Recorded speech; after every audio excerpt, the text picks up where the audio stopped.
The Spanish Civil War was fought from July 17, 1936 to April 1, 1939 between the Republicans, who were loyal to the democratically elected Spanish Republic, and the Nationalists, a rebel group led by General Francisco Franco. The Nationalists prevailed, and Franco ruled Spain for the next 36 years, from 1939 until his death in 1975. The war began after a pronunciamiento by a group of generals of the Spanish Republican Armed Forces, under the leadership of José Sanjurjo, against the elected government of the Second Spanish Republic, at the time under the leadership of President Manuel Azaña ±A. The rebel coup was supported by a number of conservative groups, including the Spanish Confederation of the Autonomous Right, monarchists such as the religious conservative Carlists, and the Fascist Falange. The coup was supported by military units in Morocco, Pamplona, Burgos, Valladolid, Cádiz, Córdoba, and Seville. However, rebelling units in important cities such as Madrid, Barcelona, Valencia, Bilbao, and Malaga were unable to capture their objectives, and those cities remained under the control of the government. Spain was thus left militarily and politically divided. The Nationalists, now led by General Francisco Franco, and the Republican government fought for control of the country. The Nationalist forces received munitions and soldiers from Nazi Germany and Fascist Italy, while the Soviet Union and Mexico intervened in support of the Loyalist, or Republican, side. Other countries, such as Britain and France, operated an official policy of non-intervention, although France did send in some munitions. Interestingly, the Irish people volunteered to come to the aid of both sides of the divide. However, this was split more due to an internal Irish issue of church control v socialism and the support of these in theatre. The Spanish Civil War and support of the socialist anti-Franco cause in Ireland is best evidenced by the support of the famous Christy Moore song Viva la Quinta Brigada. The Nationalists advanced from their strongholds in the south and west, capturing most of Spain's northern coastline in 1937. They also besieged Madrid and the area to its south and west for much of the war. Capturing large parts of Catalonia in 1938 and 1939, the war ended with the victory of the Nationalists and the exile of thousands of leftist Spaniards, many of whom fled to refugee camps in southern France. Those associated with the losing Republicans were persecuted by the victorious Nationalists. With the establishment of a dictatorship led by General Francisco Franco in the aftermath of the war, all right-wing parties were fused into the structure of the Franco regime. The war became notable for the passion and political division it inspired, and for the atrocities committed by both sides. Organized purges occurred in territory captured by Franco's forces to consolidate the future regime. A smaller but significant number of killings took place in areas controlled by the Republicans, normally associated with a breakdown in law and order. The extent to which Republican authorities connived in Republican territory killings varied. Background. At the end of the 19th century, the owners of large estates, called latifundia, held most of the power in a land-based oligarchy. The landowners' power was unsuccessfully challenged by the industrial and merchant sectors. In 1868, popular uprisings led to the overthrow of Queen Isabella II of the House of Bourbon. In 1873, Isabella's replacement, King Amadeo I of the House of Savoy, abdicated due to increasing political pressure, and the short-lived First Spanish Republic was proclaimed. After the restoration of the Bourbons in December 1874, Carlists and anarchists emerged in opposition to the monarchy. Alejandro Lerroux, Spanish politician and leader of the Radical Republican Party, helped bring republicanism to the fore in Catalonia, where poverty was particularly acute. Growing resentment of conscription and of the military culminated in the tragic Week in Barcelona in 1909. Spain was neutral in the First World War. Afterwards the working class, the industrial class, and the military united in hopes of removing the corrupt central government, but were unsuccessful. Fears of communism grew. A military coup brought Miguel Primo de Rivera to power in 1923, and he ran Spain as a military dictatorship. support for his regime gradually faded, and he resigned in January 1930. He was replaced by General Damaso Barreña and then Admiral Azar, who both continued to rule by decree. There was little support for the monarchy in the major cities, and King Alfonso XIII gave in to popular pressure for the establishment of a republic and called municipal elections for 12 April 1931. The Socialist and Liberal Republicans won almost all the provincial capitals, and with the resignation of Azar's government, King Alfonso XIII abdicated. The Second Spanish Republic was formed and would remain in power until the culmination of the Spanish Civil War. The Revolutionary Committee headed by Ernesto Alcalá Zamora became a provisional government, with Ernesto Alcalá Zamora as the president and head of state. The Republic had broad support from all segments of society. In May, an incident where a taxi driver was attacked outside a monarchist club sparked anti-clerical violence throughout Madrid and southwest Spain. The government's slow response disillusioned the right and reinforced their view that the Republic was determined to persecute the Church. In June and July, the Confederación Nacional del Trabajo called several strikes, which led to a violent incident between CNT members and the Civil Guard and a brutal crackdown by the Civil Guard and the army against the CNT in Seville. This led many workers to believe the Second Spanish Republic was just as oppressive as the monarchy, and the CNT announced their intention of overthrowing it via revolution. Elections in June 1931 returned a large majority of Republicans and Socialists. With the onset of the Great Depression, the government attempted to assist rural Spain by instituting an 8-hour day and giving land tenure to farm workers. Fascism remained a reactive threat, helped by controversial reforms to the military. In December, a new reformist, liberal, and democratic constitution was declared. It included strong provisions enforcing a broad secularization of the Catholic country, which many moderate committed Catholics opposed. In October 1931, Republican Manuel Azaña became Prime Minister of a minority government.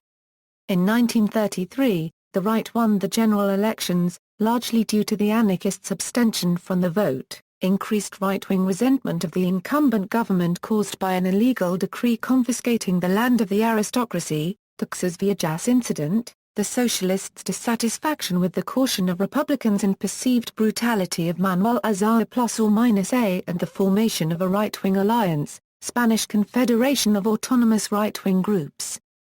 Women's newfound right to vote also contributed to this. Events in the period following November 1933, called the Black 2 Years, seemed to make a civil war more likely.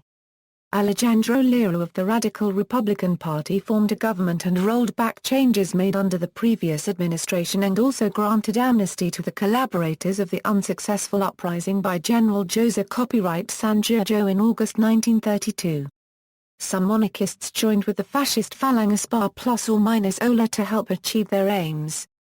Open violence occurred in the streets of Spanish cities, and militancy continued to increase, reflecting a movement towards radical upheaval, rather than peaceful democratic means as solutions.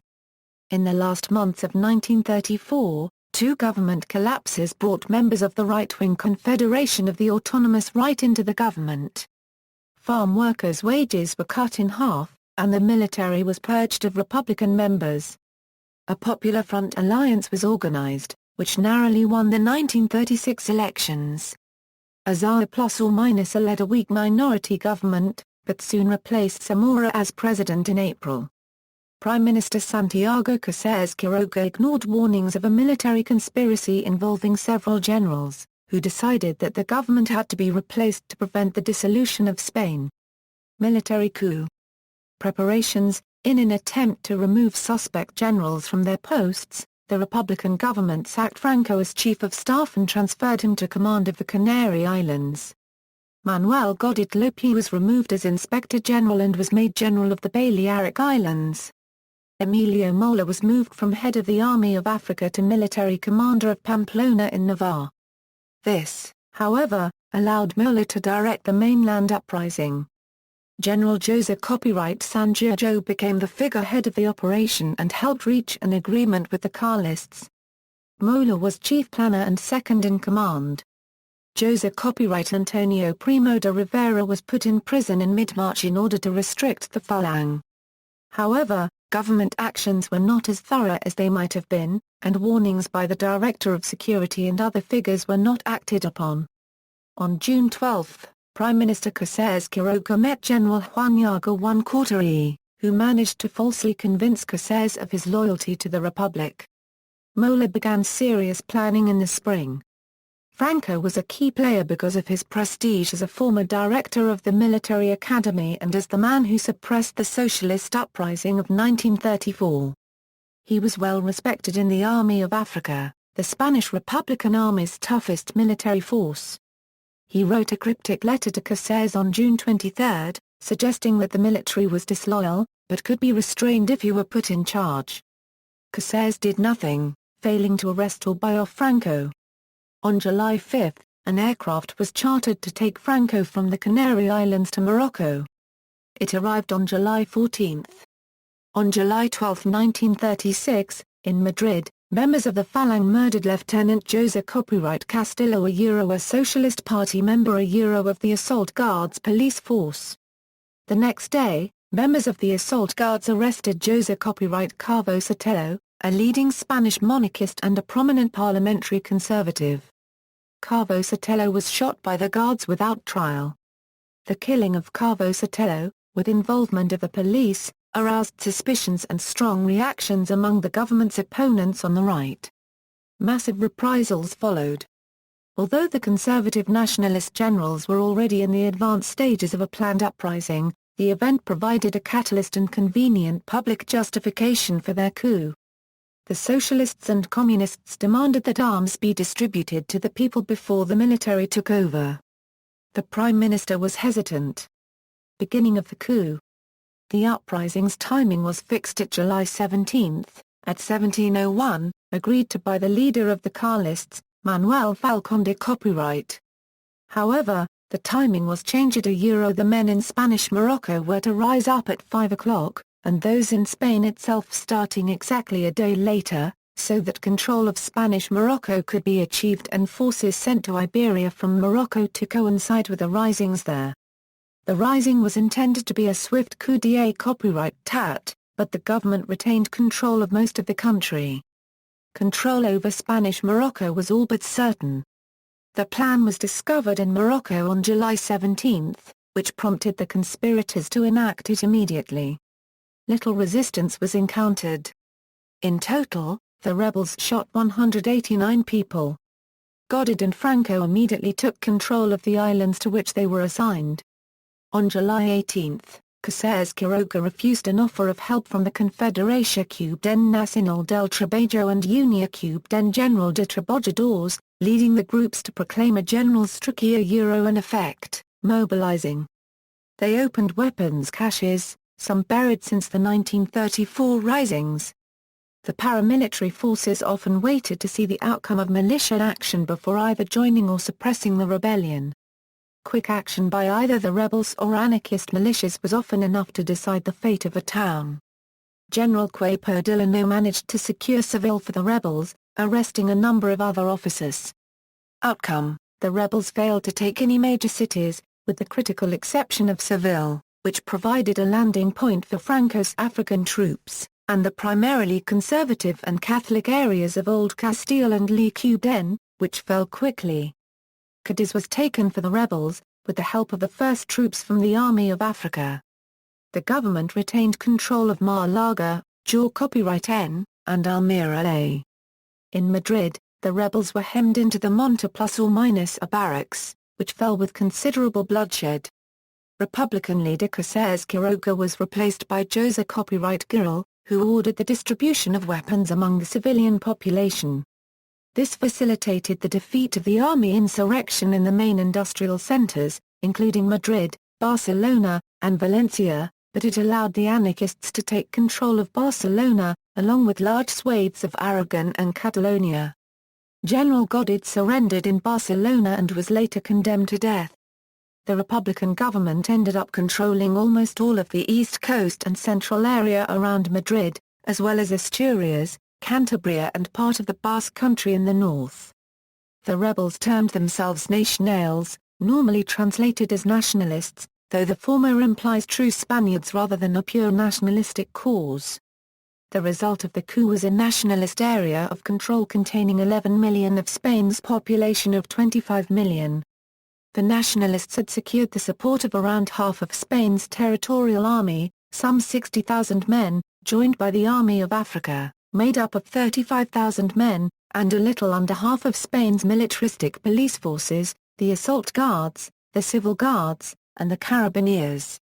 Republicans controlled under half of the rifles and about a third of both machine guns and artillery pieces. The Spanish Republican Army had just 18 tanks of a sufficiently modern design, and the Republicans took control of 10. Naval capacity was uneven, with the Republicans retaining a numerical advantage, but with the Navy's top commanders and two of the most modern ships, heavy cruisers Canarias captured at the Ferrol Shire Yard and Balears, in nationalist hands. The Spanish Republican Navy suffered from the same problems as the Army many officers had defected or had been killed after trying to do so. Two-thirds of air capability was retained by the Governmento however, the whole of the Republican Air Force was very outdated. Combatants, the war was cast by Republican sympathizers as a struggle between tyranny and democracy, and by nationalist supporters as between communist and anarchist red hordes, and Christian civilization. Nationalists also claimed they were protecting the establishment and bringing security and direction to an ungoverned and lawless society. Spanish politics, especially on the left, were quite fragmented, since socialists and communists supported the Republic. During the Republic, anarchists had had mixed opinions, but major groups opposed the nationalists during the Civil War. The conservatives, in contrast, were united by their fervent opposition to the Republican government and presented a more unified front. Republicans. The Republicans received weapons and volunteers from the Soviet Union, Mexico, the International Marxists movement, and international brigades.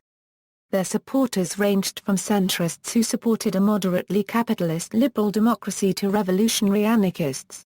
Their base was primarily secular and urban, but also included landless peasants, and was particularly strong in industrial regions like Asturias and Catalonia. This faction was called variously Leals by supporters. Republicans, the Popular Front, or the government by all parties. And or Los Rojos by their opponents. Republicans were supported by most urban workers, a large share of peasants, and much of the educated middle class. The conservative, strongly Catholic Basque Country, along with Galicia and the more left-leaning Catalonia, sought autonomy, or even independence, from the central government of Madrid. The Republican government allowed for the possibility of self-government for the two regions, whose forces were gathered under the People's Republican Army, which was reorganized into mixed brigades after October 1936. A few well-known people fought on the Republican side, such as English novelist George Orwell and Canadian physician and medical innovator Norman Bethune. Nationalists.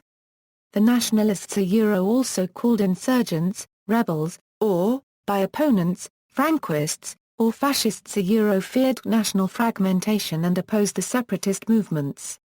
They were chiefly defined by their anti-communism, which galvanized diverse or opposed movements like Phalangists and monarchists. Their leaders had a generally wealthier, more conservative, monarchist, land-owning background. The nationalist side included the Carlists and Alfonsist monarchists, Spanish nationalists, the Fascist Falange, and most conservatives and monarchist liberals.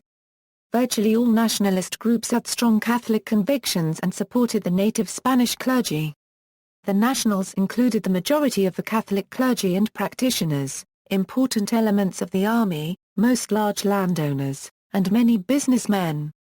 One of the rightists' principal motives was to confront the anti-clericalism of the Republican regime and to defend the Church, which had been targeted by opponents, including Republicans, who blamed the institution for the country's ills.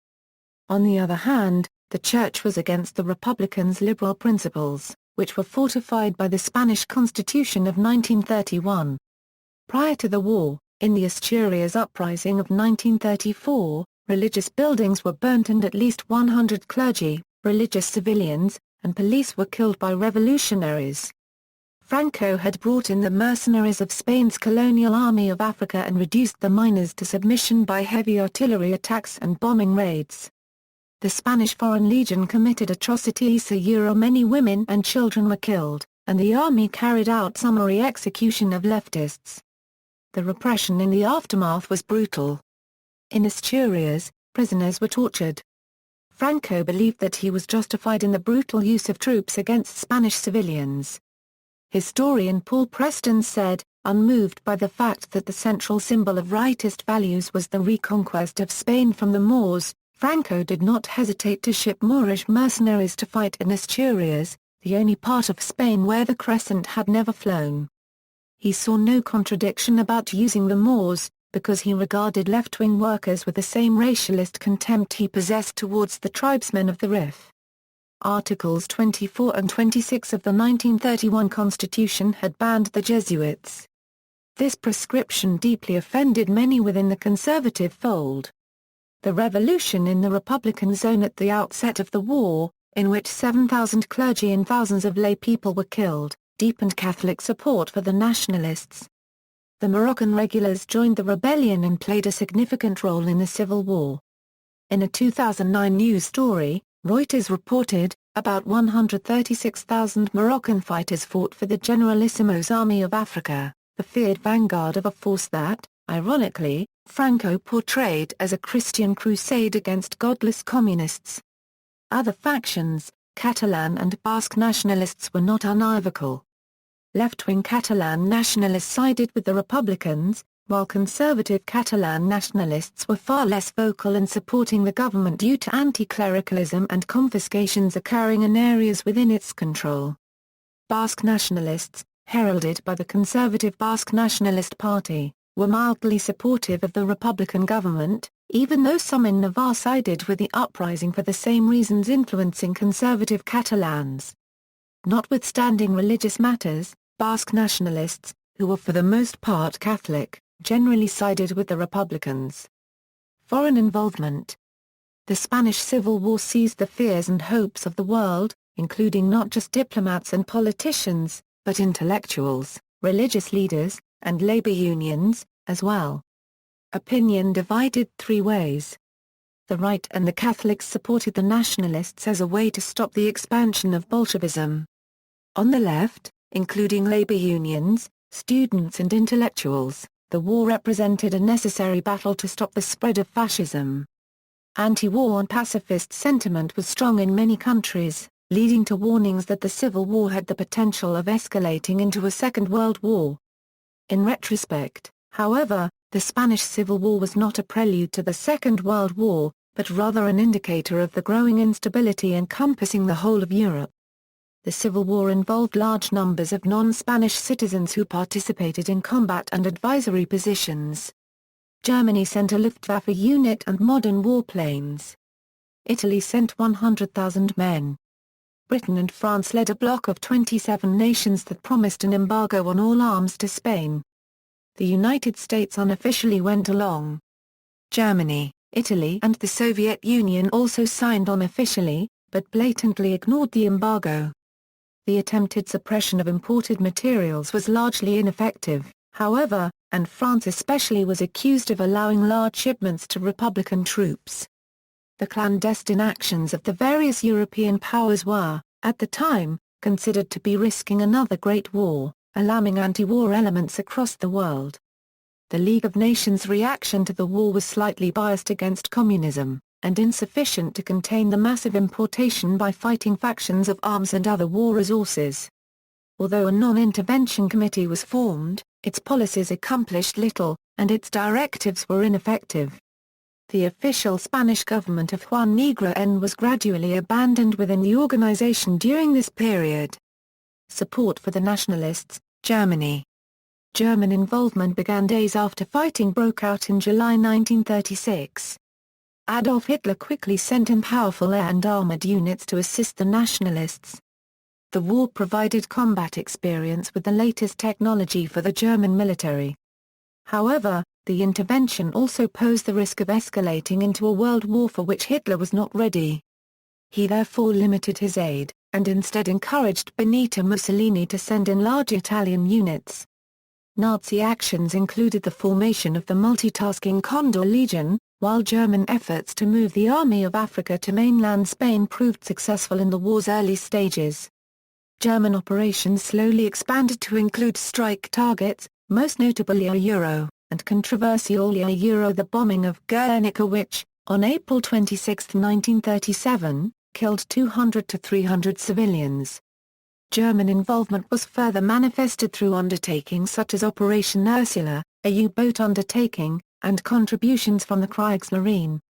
The Legion spearheaded many nationalist victories, particularly in aerial combat, while Spain further provided a proving ground for German tank tactics. The training German units provided to nationalist forces would prove valuable. By the war's end, perhaps 56,000 nationalist soldiers, encompassing infantry, artillery, aerial and naval forces, had been trained by German detachments. A total of approximately 16,000 German citizens fought in the war, including approximately 300 killed, though no more than 10,000 participated at any one time.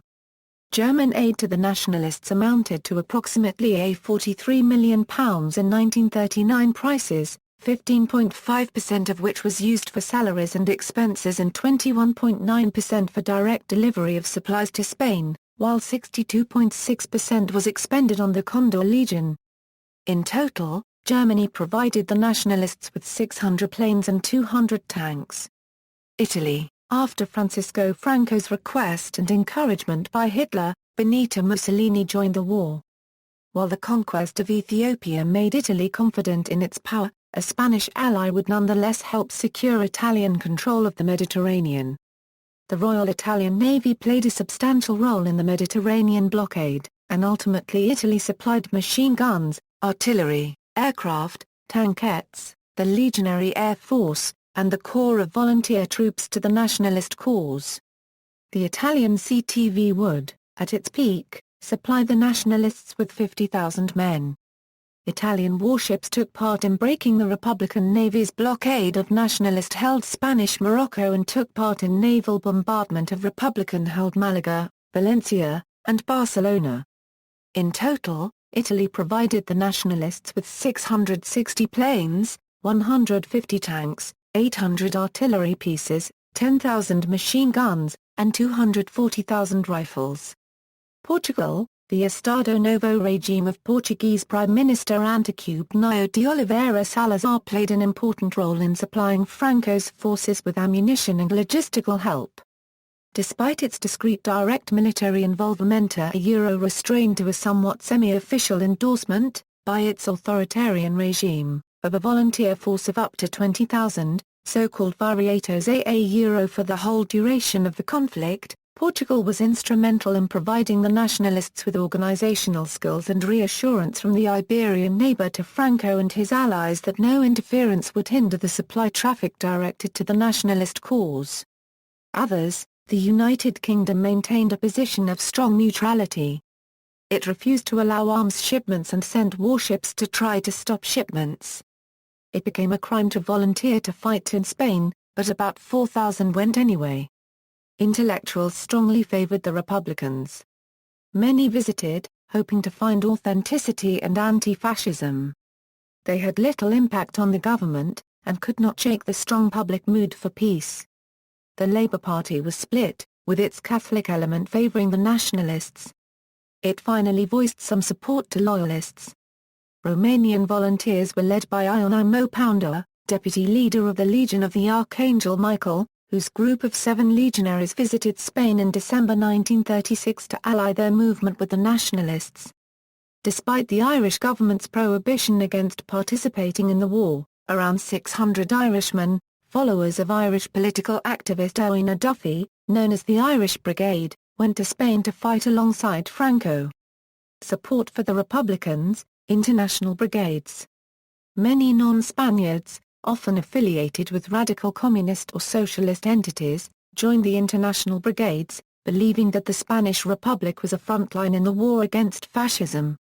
The units represented the largest foreign contingent of those fighting for the Republicans. Roughly 40,000 foreign nationals fought with the brigades, though no more than 18,000 were entered into the conflict at any given time. They claimed to represent 53 nations. Significant numbers of volunteers originated in France, Germany and Austria, and Italy. More than 1,000 each came from the Soviet Union, the United States, the United Kingdom, Poland, Yugoslavia, Hungary, and Canada. The Thakurrency LMANN Battalion, a group of Germans, and the Garibaldi Battalion, a group of Italians, distinguished their units during the Siege of Madrid.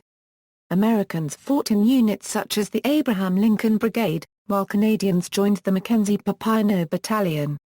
Over 500 Romanians fought on the Republican side, including Romanian Communist Party members Peter Borila Florin and Walter Roman.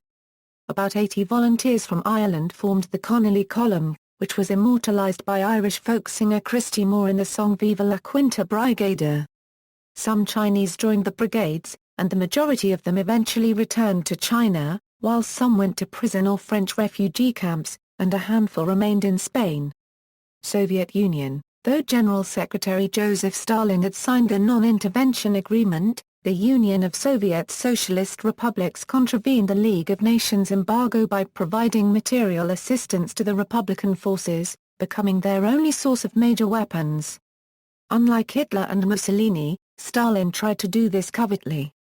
In total, estimates of material provided by the USSR to the Republicans vary between 634 and 806 planes, 331 and 362 tanks, and 1,034 and 1,895 artillery pieces.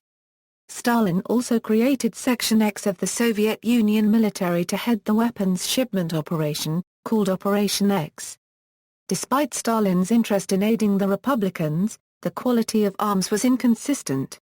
On one hand, many of the rifles and field guns provided were old, obsolete or otherwise of limited use. On the other hand, the T-26 and BT-5 tanks were modern and effective in combat. The Soviet Union supplied aircraft that were in current service with their own forces, but the aircraft provided by Germany to the Nationalists proved superior by the end of the war. The process of shipping arms from Russia to Spain was extremely slow. Many shipments were lost or arrived only partially matching what had been authorized. Stalin ordered shipbuilders to include false decks in the original designs of ships and, while at sea, Soviet captains employed deceptive flags and paint schemes to evade detection by the Nationalists. The Republic paid for Soviet arms with official Bank of Spain gold reserves. This would later be the frequent subject of Franquist propaganda, under the term Moscow Gold.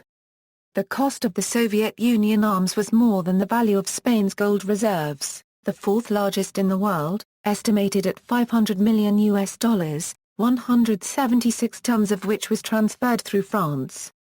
The USSR sent a number of military advisors to Spain, and, while Soviet troops were fewer than 500 men at a time, Soviet volunteers often operated Soviet-made tanks and aircraft, particularly at the beginning of the war.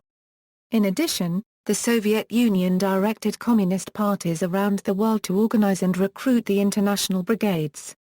Another significant Soviet involvement was the activity of the People's Commissariat for Internal Affairs inside the Republican rearguard.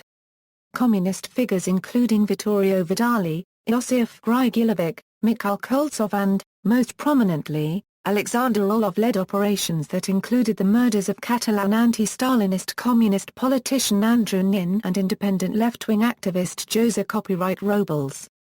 Also, the shooting down in December 1936 of the French aircraft in which the delegate of the International Committee of the Red Cross, Georges Henny, carried to France extensive documentation on the Paraquilos massacres was a NKVD-led operation.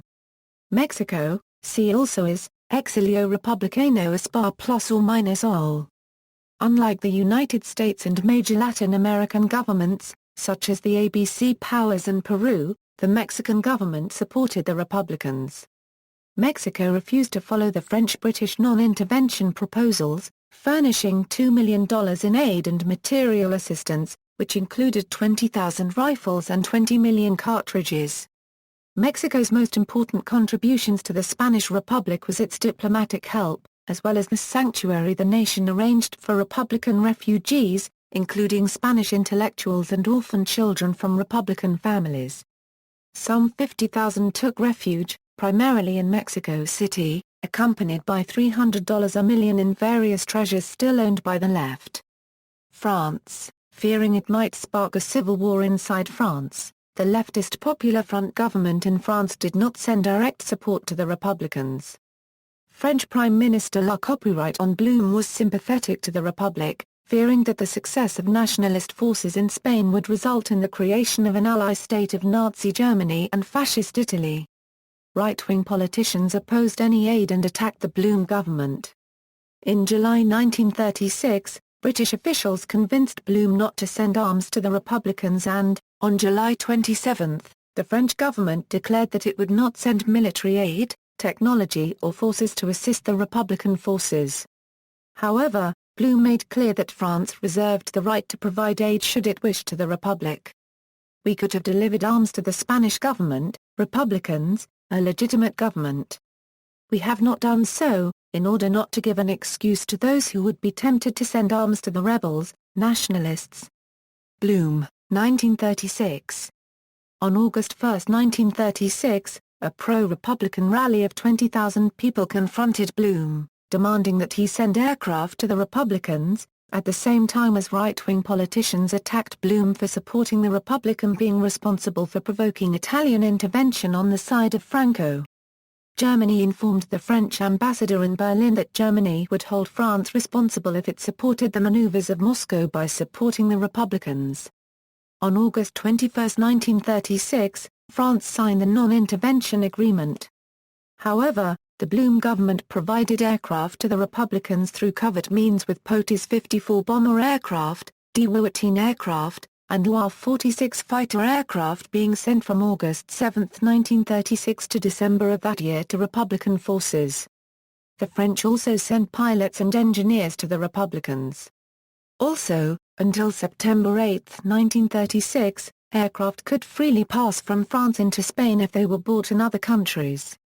Even after covert support by France to the Republicans ended in December 1936, the possibility of French intervention against the Nationalists remained a serious possibility throughout the war. German intelligence reported to Franco and the Nationalists that the French military was engaging in open discussions about intervention in the war through French military intervention in Catalonia and the Balearic Islands. In 1938, Franco feared an immediate French intervention against a potential nationalist victory in Spain through French occupation of Catalonia, the Balearic Islands, and Spanish Morocco. Course of the war, 1936. A large air and sea lift of nationalist troops in Spanish Morocco was organized to the southwest of Spain. Coup leader Sanjurjo was killed in a plane crash on July 20, leaving an effective command split between Mola in the north and Franco in the south. This period also saw the worst actions of the so-called Red and White Terrors in Spain. On July 21, the fifth day of the rebellion, the Nationalists captured the central Spanish naval base, located in Ferrol in northwestern Spain. A rebel force under Colonel Baalegui Canet, sent by General Mola and Colonel Esteban Garcia, undertook the campaign of Guipúzcoa from July to September. The capture of Guipúzcoa isolated the Republican provinces in the north. On September 5, after heavy fighting, the force took Irene, closing the French border to the Republicans. On September 15, San Sebastián, home to a divided Republican force of anarchists and Basque nationalists, was taken by nationalist soldiers. The Nationalists then advanced toward their capital, Bilbao, but were halted by Republican militias on the border of Biscay at the end of September. The Republican government under Guerra resigned on September 4, unable to cope with the situation, and was replaced by a mostly socialist organization under Largo Caballero. The new leadership began to unify central command in the Republican zone.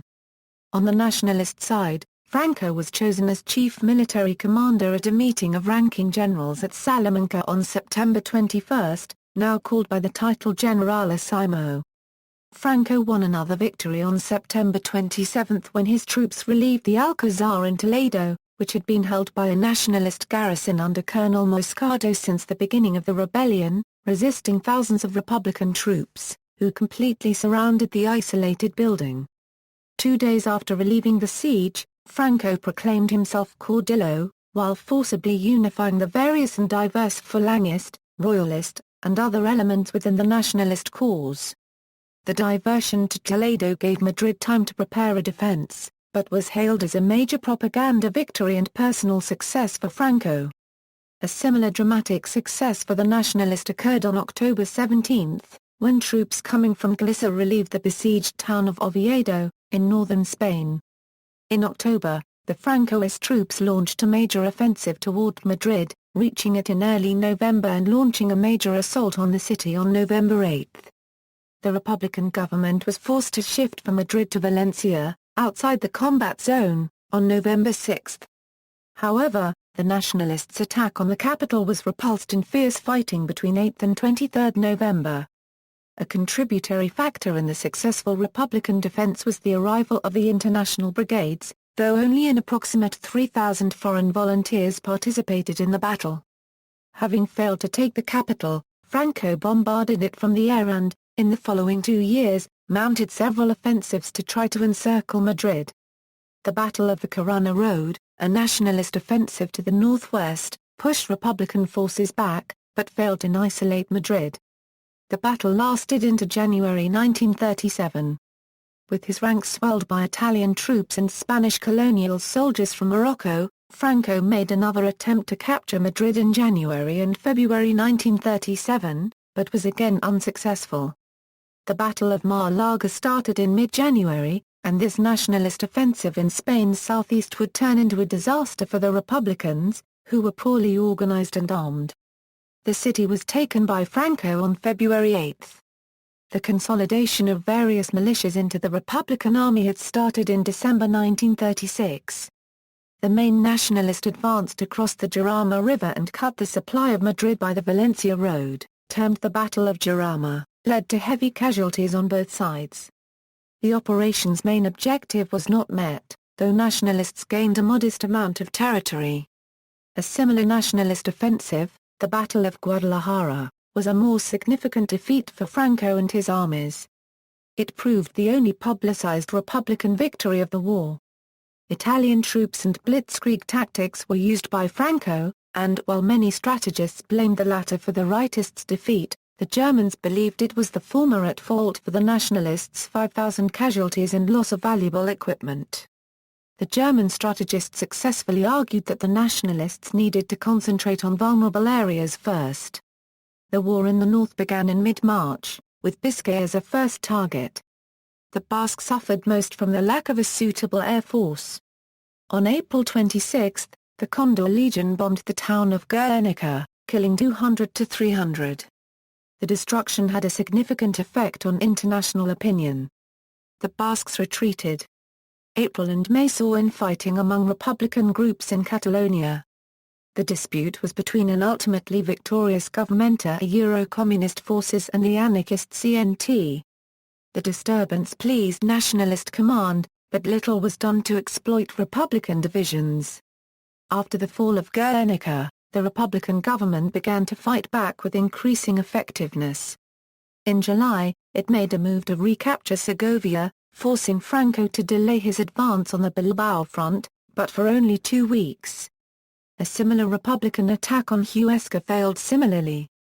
Mola, Franco's second-in-command, was killed on June 3.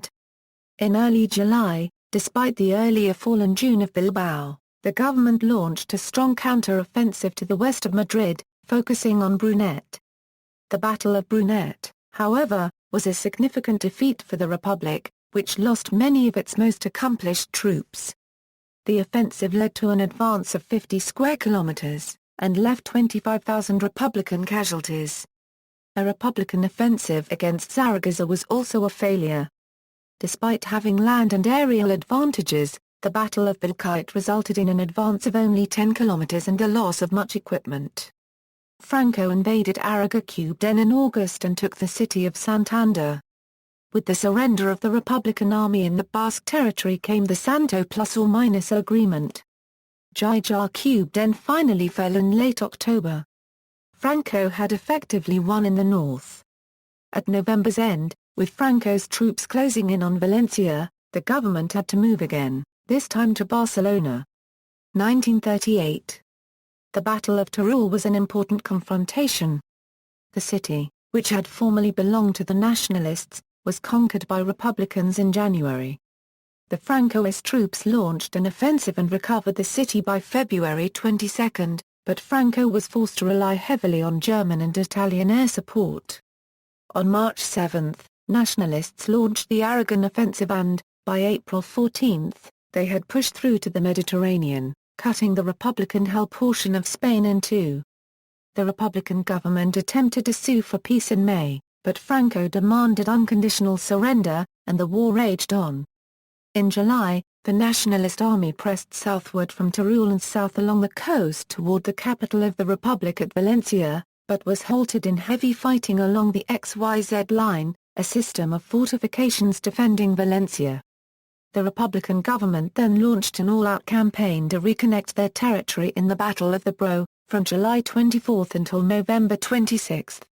The campaign was unsuccessful, and was undermined by the Franco-British appeasement of Hitler in Munich.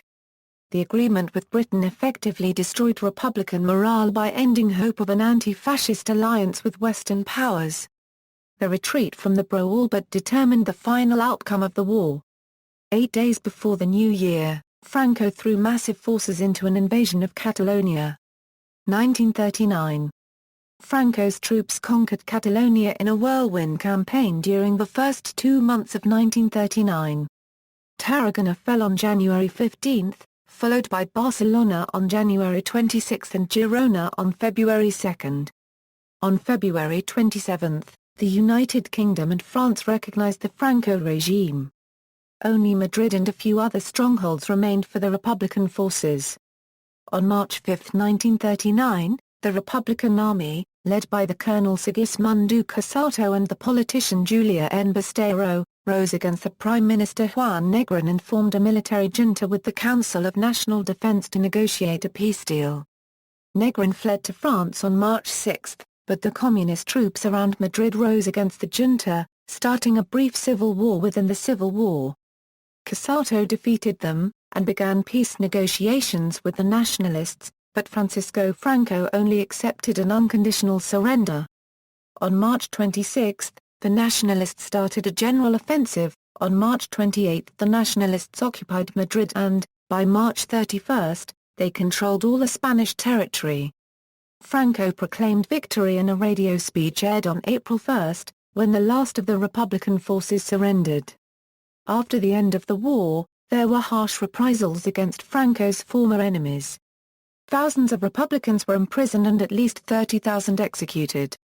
Other calculations of these deaths range from 50,000 to 200,000, depending on which killings are included.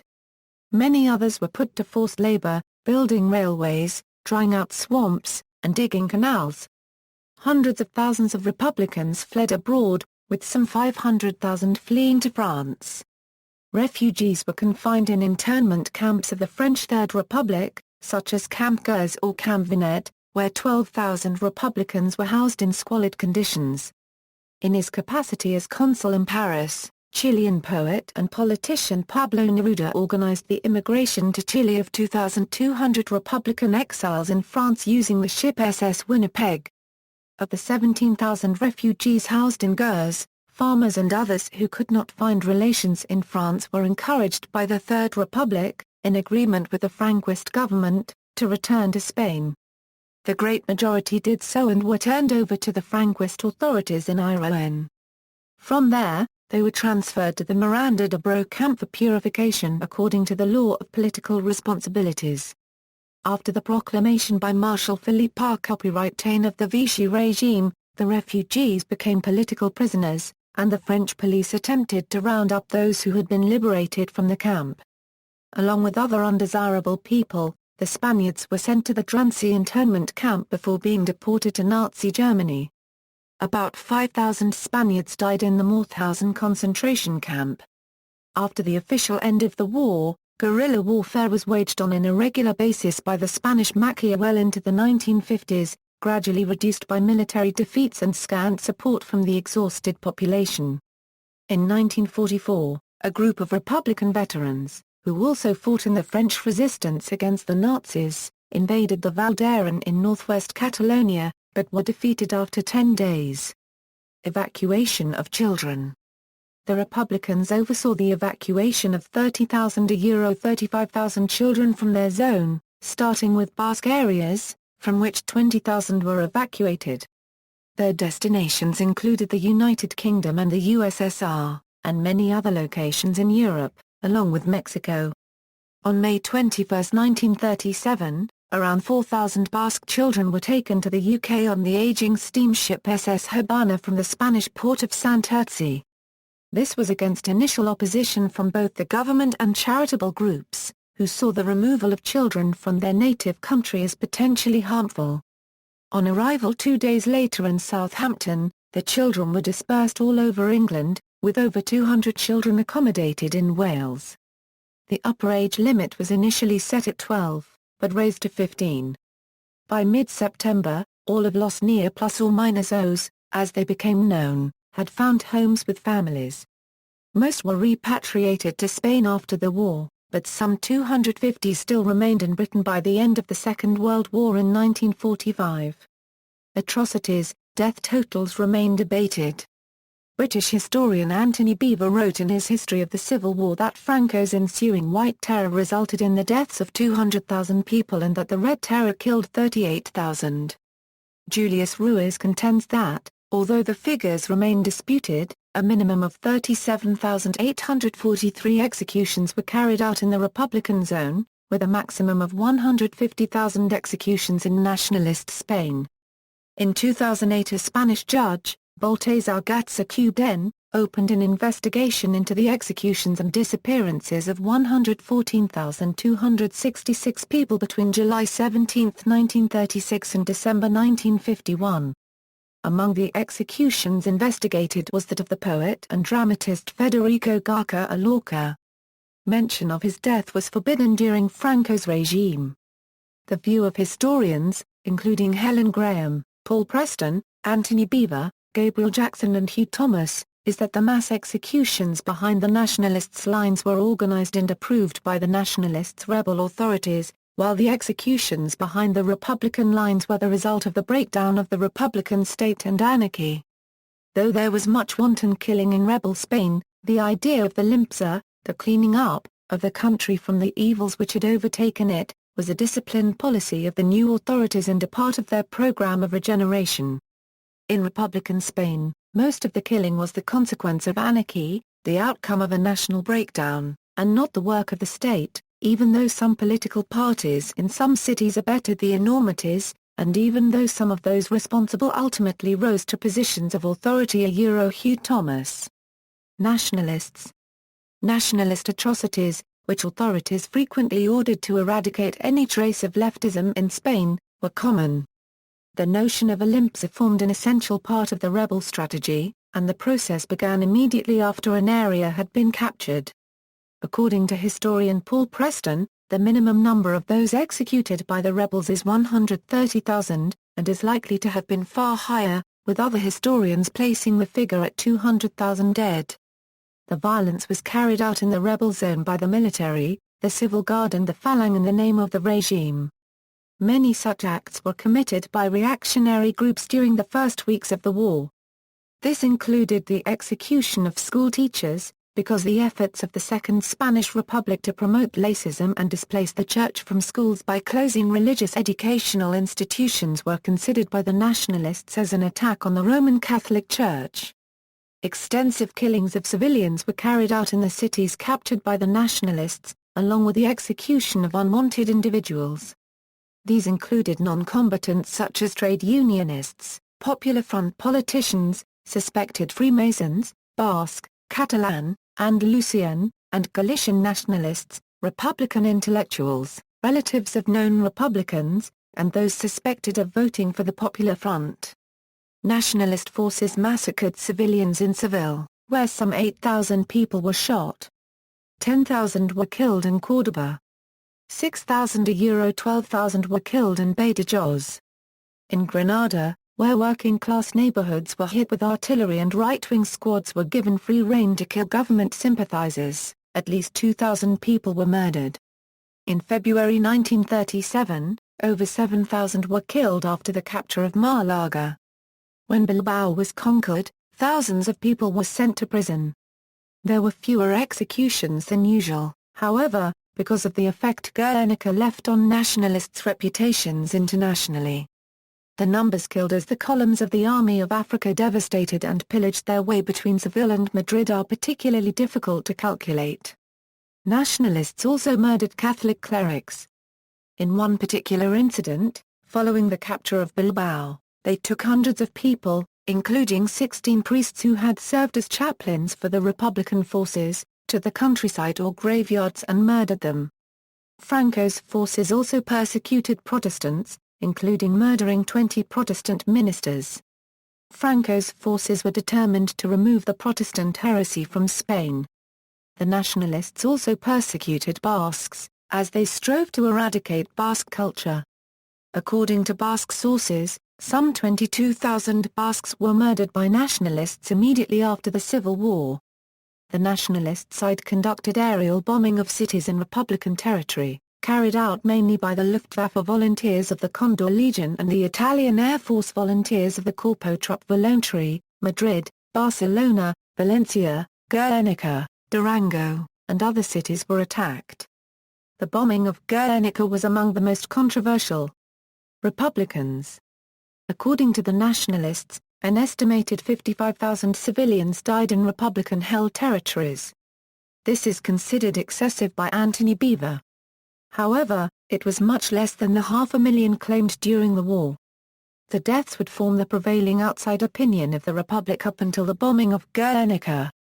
The Republican government was anti-clerical, and supporters attacked and murdered Roman Catholic clergy in reaction to the news of military revolt. In his 1961 book, Spanish Archbishop Antonio Montero Moreno, who at the time was director of the journal Ecclesia, wrote that 6,832 were killed during the war, including 4,184 priests, 2,365 monks and friars, and 283 nuns, in addition to 13 bishops, a figure accepted by historians, including Beevor. Some sources claim that by the conflict's end, 20% of the nation's clergy had been killed, though some argue the totals were lower. The execution of the Sacred Heart of Jesus by communist militiamen at Cerro de los Angeles near Madrid, on August 7, 1936, was the most infamous of widespread desecration of religious property. In dioceses where the Republicans had general control, a large proportion often a majority of secular priests were killed. Like clergy, civilians were executed in Republican territories. Some civilians were executed as suspected Phalangists. Others died in acts of revenge after Republicans heard of massacres carried out in the Nationalist zone. Air raids committed against Republican cities were another driving factor. Republican authorities did not order such measures taken. Shopkeepers and industrialists were shot if they didn't sympathize with the Republicans, and were usually spared if they did. Fake justice was sought through a commission, known in Russia as Shikas. As pressure mounted with the increasing success of the Nationalists, many civilians were executed by councils and tribunals controlled by competing communist and anarchist groups. Some members of the latter were executed by Soviet-advised communist functionaries in Catalonia, as recounted by George Orwell's description of the purges in Barcelona in 1937 in homage to Catalonia, which followed a period of increasing tension between competing elements of the Catalan political scene. Some individuals fled to friendly embassies, which would house up to 8,500 people during the war. In the Andalusian town of Ronda, 512 suspected nationalists were executed in the first month of the war. Communist Santiago Carrillo Solas was accused of the killing of nationalists in the Paraquilos massacre near Paraquilos del Jarama. Pro-Soviet communists committed numerous atrocities against fellow Republicans, including other Marxists. Andrew Copyright Marty, known as the Butcher of Albast, was responsible for the deaths of some 500 members of the international brigades. Andrew Nin, leader of the POUM, and many other prominent POUM members, were murdered by the Communists, with the help of the USSR's NKVD. 38,000 people were killed in the Republican zone during the war, 17,000 of whom were killed in Madrid or Catalonia within a month of the coup.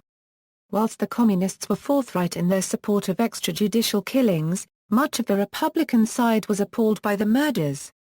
Azaña came close to resigning. He, alongside other members of parliament and a great number of other local officials, attempted to prevent nationalist supporters being lynched. Some of those in positions of power intervened personally to stop the killings. Social revolution. In the anarchist-controlled areas, Aragon and Catalonia, in addition to the temporary military success, there was a vast social revolution in which the workers and peasants collectivized land and industry and set up councils parallel to the paralyzed Republican government. This revolution was opposed by the Soviet-supported communists who, perhaps surprisingly, campaigned against the loss of civil property rights. As the war progressed, the government and the communists were able to exploit their access to Soviet arms to restore government control over the war effort, through diplomacy and force. Anarchists and the Workers' Party of Marxist Unification were integrated into the regular army, albeit with resistance. The POUM was outlawed and falsely denounced as an instrument of the fascists.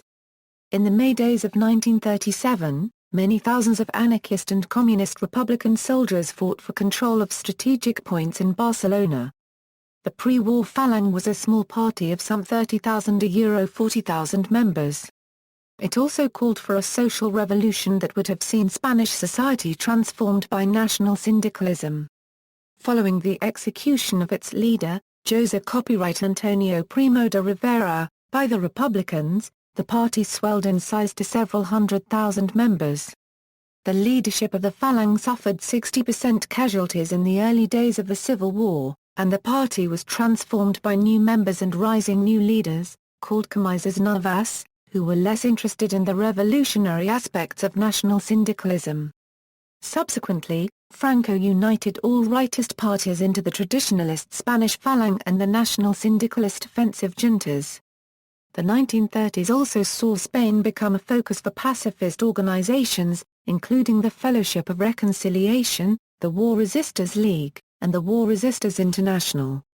Many people including, as they are now called, the Insumisos argued and worked for non-violent strategies. Prominent Spanish pacifists, such as Amparo Poc y Gasca Cubden and José Broca, supported the Republicans. Broca argued that Spanish pacifists had no alternative but to make a stand against fascism. He put this stand into practice by various means, including organizing agricultural workers to maintain food supplies, and through humanitarian work with war refugees. Art and propaganda. Throughout the course of the Spanish Civil War, people all over the world were exposed to the goings-on and effects of it on its people not only through standard art, but also through propaganda. Motion pictures, posters, radio programs, and leaflets are a few examples of this media art that was so influential during the war. Produced by both fascists and Republicans, propaganda allowed Spaniards a way to spread awareness about their war all over the world. In a film co-produced by famous early 20th century authors such as Ernest Hemingway and Lillian Hellman, video footage was used as a way to advertise Spain unregistered trademark's need for military and monetary aid. This film, The Spanish Earth, premiered in dwellings all over America in July, 1937. This was an influential film during this time period because it was one of few pieces of propaganda that was created from a Spanish Republican point of view.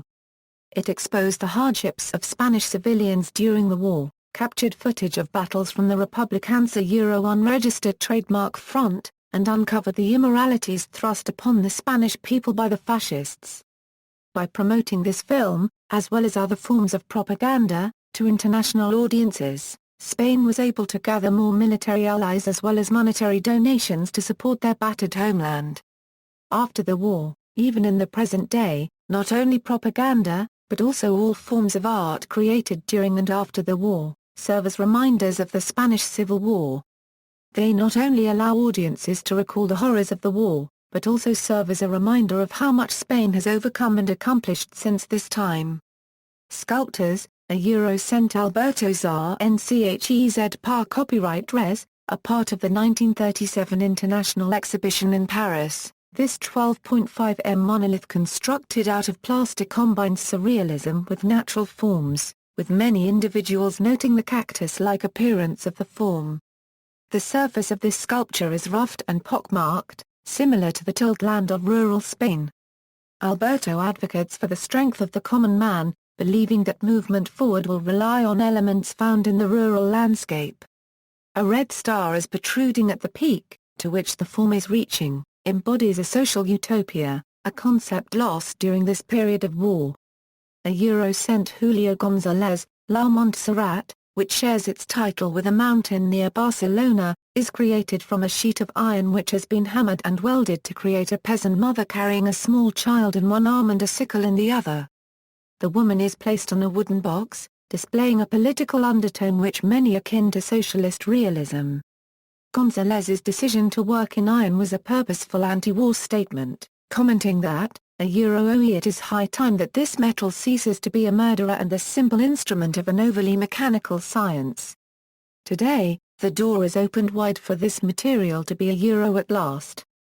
A euro forged and hammered by the peaceful hands of artists. A euro cent Alexander Calder, Fuente de Mercurio, featured at the 1937 International Exhibition in Paris, was a protest work by the American against the nationalist forced control of Almeidan and the mercury mines there. The fountain's body is constructed out of iron, with mercury flowing through the sculpture. Because of mercury's toxic nature, the fountain is now stored behind glass at the Fundesa Cube Mira Cubed, to which Calder gifted Fuente de Mercurio as a symbol of his admiration and friendship of painter Joan Mira Cubed. Painters, a euro cent Pablo Picasso, painted Guernica in 1937, taking inspiration from the April 27th bombing of the village of Guernica. This 3-hour event, orchestrated by the Germans in support of Franco, killed 1,600 civilians, consisting of mostly women and children. Guernica, like many important Republican masterpieces, was featured at the 1937 International Exhibition in Paris. The work's size grabbed much attention and casted the horrors of the mounting Spanish civil unrest into a global spotlight. The painting has since been heralded as an anti-war work and a symbol of peace in the 20th century. A euro cent Joan Mira Cubed El Seguidor, formerly titled El Campesino Catala en Rebeldia, spans a magnificent 18 feet by 12 feet size. This work features a peasant brandishing a sickle in the air, to which Mira Cubed commented that the sickle is not a communist symbol. It is the Reaper unregistered trademark symbol, the tool of his work, and, when his freedom is threatened, his weapon. This work, featured at the 1937 International Exhibition in Paris, was shipped back to the Spanish Republic's capital, situated in Valencia, following the exhibition, yet it has since gone missing or has been destroyed. Timeline, Spanish Civil War Timeline, People. Political parties and organizations. See also. References, Notes. Citations. Bibliography and books by noted authors. Further reading. External links, Hilton, Ronald, Spain, 1931 Euro 36, From Monarchy to Civil War, An Eyewitness Account, Historical Text A36 Richavia. Lowe, Mary. Brea, Juan, Red Spanish Book, Benjamin Perita. A Testimony by Two Surrealists and Trotskyites, Lunn, Arnold, Spanish Rehearsala. Piers, Alison, The Spanish Tragedia. Weisbord, Albert. Weisbord, Vera, a collection of essays with about a dozen essays written during and about the Spanish Civil War. Magazines and journals published during the war, the University of Illinois at Urbana-Champaign. Revistas y Guerra, Magazines and War, Urbana-Champaign, the University of Illinois. Roy, Pinocchi, Escritores Apasionados del Combate, English and American Novelists of the Spanish Civil War, Labyrinth 4, 44 €53, ISNA 0976-0814A. La Cucaracha, The Spanish Civil War Daya, a detailed chronicle of the events of the war, Spanish Civil War and Revolution, the Liebcom Libraria. Southworth Spanish Civil War Collection, Mandeville Special Collection Library, University of California, San Diego. Trabajadores, The Spanish Civil War Through the Eyes of Organized Labor, a digitized collection of more than 13,000 pages of documents from the archives of the British Trades Union Congress held in the Modern Records Center, University of Warwick, Spanish Civil War History Project at the University of South Florida, Images and Films, Spain in Revolt, Newsreel Documentary, Imperial War Museum Collection of Spanish Civil War posters hosted online by Visual Arts Data Service, posters of the Spanish Civil War from UCSD's Southworth Collection, Civil War documentaries made by the CNT, Spanish Civil War and Revolution Image Gallia. Euro photographs and posters from the conflict, aircraft of the Spanish Civil War, Battle of Rio Segre photographs Carpa, Robert International Center of Photography. Academics and Governments, A History of the Spanish Civil War, excerpted from a U.S. government country study. Dutch involvement in the Spanish Civil War. Columbia Historical Review. The Spanish Civil War and Euro Causes and Legacy on BBC Radio 4's In Our Time featuring Paul Preston, Helen Graham and Dr. Mary Vincent. Other, original war reports from the Times, The Anarcho-Statists of Spain, A Different View of the Anarchists in the Spanish Civil War, George Mason University, Spanish Civil War Information from Spartacus Educational, American Jews in Spanish Civil War at the Wayback Machine, by Martin Sugarman, The Spanish Revolution, 1936 €39 articles and links, from Anarchy Now. The Revolutionary Institutions, The Central Committee of Anti-Fascist Militias, by Juan Garca y Oliva, Warships of the Spanish Civil War, a No Pazra N. Speech Dolores Ibarra Uri's famous rousing address for the defense of the Second Republic, New Zealand and the Spanish Civil War, full text and translation of the collective letter of the Spanish bishops, 1937, a pastoral letter of the Spanish bishops which justified Franco's uprising, archives, Robert E. Burke Collection 1892 €1994. 60.43 cubic feet. At the Labor Archives of Washington, University of Washington Libraries Special Collections. Contains materials collected by Burke on the Spanish Civil War.